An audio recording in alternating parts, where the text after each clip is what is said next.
what I want to be able to do is to truly leave our world behind when I'm creating a different one through storytelling. I do know that I won't be able to do so, at least not entirely.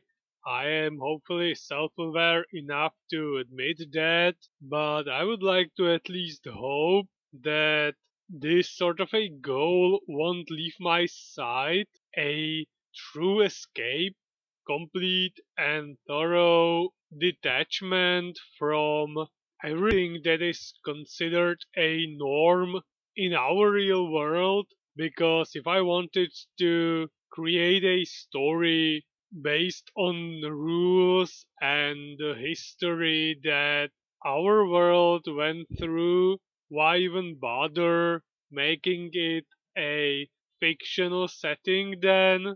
I would also like to avoid inserting as much inspiration from others' work as possible, which again is a pipe dream to believe that I will be able to avoid this in its entirety. On the other hand, wanting to distance myself from our world and its rules should never serve as an excuse for incompetence and errors in the flow of the story and me subsequently failing to stick to the rules that I had established for the setting beforehand throughout the entire story. Obviously, my vision and my interpretation of what it means to detach myself from our real world's rules and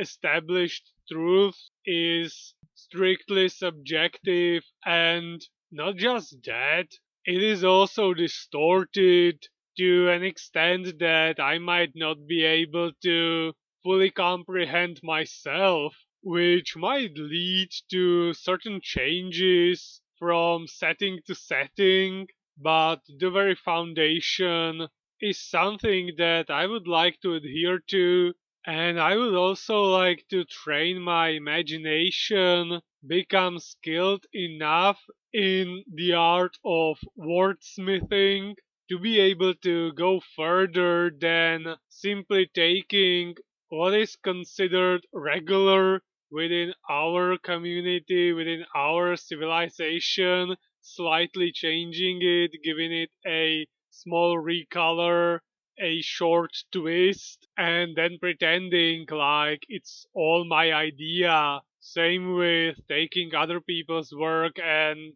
personalizing it for my own uses. No, I really want to strive to be able to create something new, however much that is possible. If I'm even able to do so, that remains to be seen, but it is my aspiration and something I consider very important. But now there is an important score to settle between the rapid arrows and the discuses on the rapid currents of the rocky river.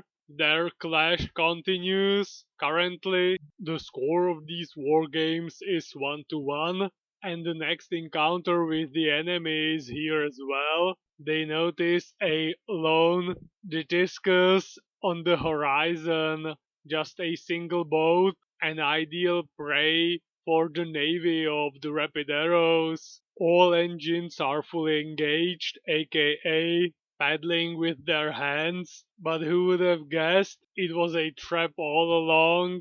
The lone discus led them into an ambush, and above the river, the rest of his club is waiting with some freshly harvested cones, ammunition ready, and without waiting much, they begin firing. Mirek decides against giving up, at least for now, hoping to somehow endure the storm. But then Speedy's boat suffers a direct hit, which according to him leads to an explosion of the steam engine, and that leads to Mirak asking for a truce. Then they are forced to land, at least temporarily, to seal the hole with a repair kit that Mirak is carrying around with him. And when they do so, they notice a cave above the shore they had landed on. They search it up, and who would have guessed?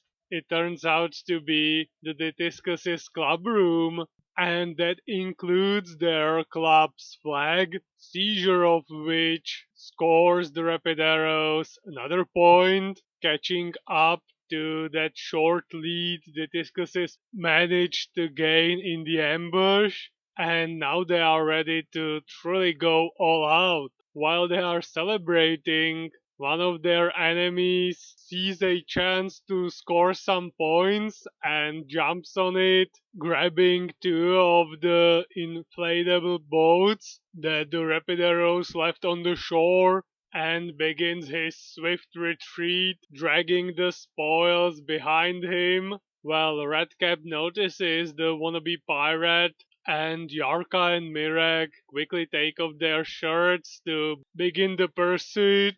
They catch up to him, send him swimming, and also take his boat. Their further voyage is interrupted again by the artillery. The discuses are all out of cones, so pieces of salt are now flying, targeting the rapid arrows. And when one such garden lands on top of Speedy's head, and Jinra is also being shelled by the mortars, they are forced to capitulate, which costs them two of their boats and 1 point, pushing the Tetiscuses to the lead. A result Mirek is obviously not exactly happy with, but Speedy defends his choice, arguing that anyone would have given up if an entire farmland covered them from head to toe. And then it's time for the final confrontation, a short talk between the two captains to specify the rules of this next fight.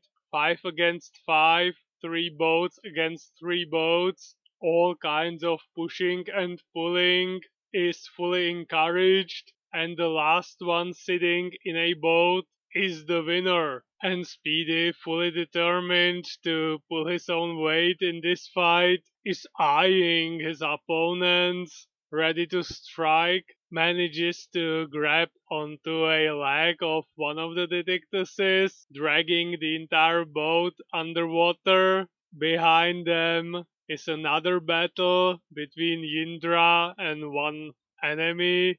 Further back, Yarka falls, but Speedy manages to topple that one boat and moves on to the next target to hopefully earn his place in Valhalla, and at the cost of his own clothes getting wet through his personal sacrifice, brings down a second boat. And then finally, it's just Mirek on a boat, everyone else is swimming, which signs the end of the fight and ends the entirety of the warfare in a draw. When everyone is back in boats, the Discuses are thrilled that they've never had such a good time playing one of these war games before, with the Rapid Arrows also having enjoyed themselves immensely, just lamenting that this place is so far away from their homes. When they arrive at the inn, the owner tells them to just leave the boats, that the other club will take care of them. And when it's time to say goodbyes, both clubs shake hands. The Rapidaros express their thanks to the Discuses for preparing such interesting and enjoyable adventure for them, and the Discuses express their surprise at how much fun they'd had during these, and they hope that they'll see the Rapid Arrows again if they ever decide to come back. And we are not leaving water just yet. because the Rapideros are going to visit a swimming pool. They gather up, suit up, and are promptly horrified by the amount of people that are already there. But anyway, the weather is nice. The pool isn't that full since most of them are just hanging around. The diving board is free, so Speedy is determined to show everyone how it's done. He calls his technique a sleepwalker and a plank. His rather hilarious performance is interrupted by screams for help, so the boys rush over, only to find two boys hanging around a boat in the water, and one of them gloats that they were just doing it for fun. Some time passes. The arrows are playing chess on the side when another scream for help interrupts them again,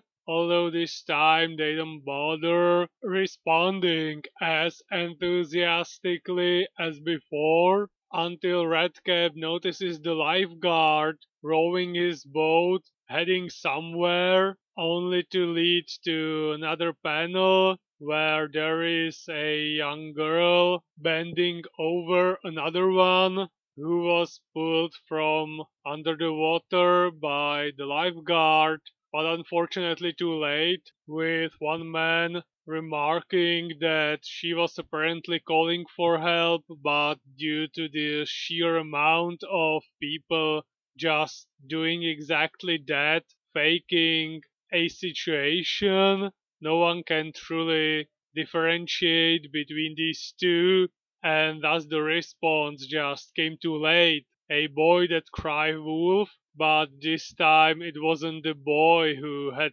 to face the consequences, and thus when the Rapideros are leaving, they meet one of the boys who was crying for help for fun. They had approached earlier, rushed over to help, and Mirak says that everyone who did that is indirectly responsible for the passing of that young girl who had not received assistance when she needed it. Different times is when Mr. Fogler wrote this, is all I'm going to say about this. And with this warning to stop faking drowning for fun, the chapter ends, and this is also where I'm going to end this video. Next time, more storytelling, more weird ideas and conceptions, and then more rapid arrows.